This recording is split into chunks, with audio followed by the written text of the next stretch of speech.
భోజనానికి కూడా సెక్రటరీ సలహాలు సహాయం కావాలా? బాబు, ఆమెను మేమే ఆహ్వానించాం. కూర్చోమ్మా. సౌందర్య అప్పుడే ఎంత పెద్దదైపోయింది. ఆడపిల్లలు అంతే కదయ్యా. అవునవును, అలా చూస్తుండగానే అమ్మలు అమ్మమ్మలు అయిపోతారు. చిన్నబాబు గారు, నేను అమ్మను కాను అమ్మమ్మను కాను. నేను అసలు పెళ్ళే చేసుకోను. అదేమిటమ్మా, మా కళ్యాణ్ను చేసుకుని ఈ ఇంటి కోడలుగా వస్తావని మేము కొండంత ఆశ పెట్టుకున్నాం. ఇంద్రాణి, నా అభిప్రాయం ఒకటి, మీ అక్క చెల్లెళ్ళిద్దరూ ఈ ఇంటి కోడళ్ళైతే. అవునులేండి, చెల్లెలి కన్నీళ్లు తుడవడానికి అక్కైనా ఉంటుంది. ఈ ఇంటి కోడళ్ళు ఎవరికి ఇప్పటి వరకు కన్నీళ్లు పెట్టాల్సిన అవసరం ఏర్పడలేదు. మగవాళ్ళు తాగి ఎప్పుడు నిషాలో ఉంటే ఆడవాళ్ళకి కన్నీళ్లు కాక ఇంకే ఉంటుంది. వదిన గారు, ఇంతవరకు ఆడవాళ్ల కన్నీళ్లు చూచిన అనుభవం నాకు లేదు. కాసుల కోసం వచ్చే ఆడదానికి కన్నీళ్ళు ఎక్కడుంటాయి? మీ అనుభవం అటువంటి వాళ్ళతోటేగా. ఇంద్రాణి, మర్యాద లేకుండా ఏమిటా మాటలు? తాగుబోతులకు కూడా అసహ్య వేసేంత అసహ్యంగా మాట్లాడడం వాళ్లకు తెలిసిన మర్యాద.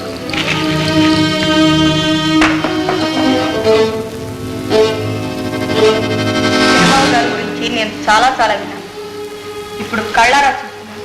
మీరు చూస్తున్నదంతా పైకి కనిపించేది. లోపల సంగతులు మీకు తెలిసినంత బాగా మాకేం తెలియవు. అక్కర్లేదు కూడా.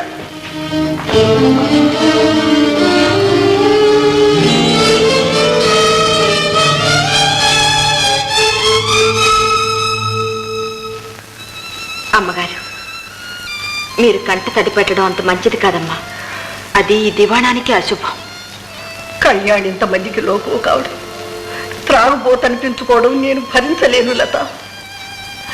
అతన్ని చూసి అనుక్షణం నేనెంత బాధపడుతున్నానో ఎవరికి తెలుసు. నాలో నేను కుమిలి బాధపడకండి అమ్మా, చిన్నబాబు గారు తప్పకుండా బాగుపడతారు.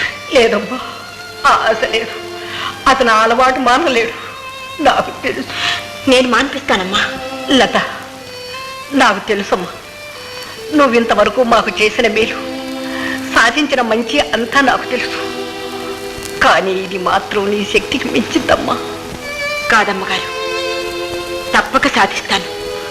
నాకు ఆ నమ్మకం ఉంది.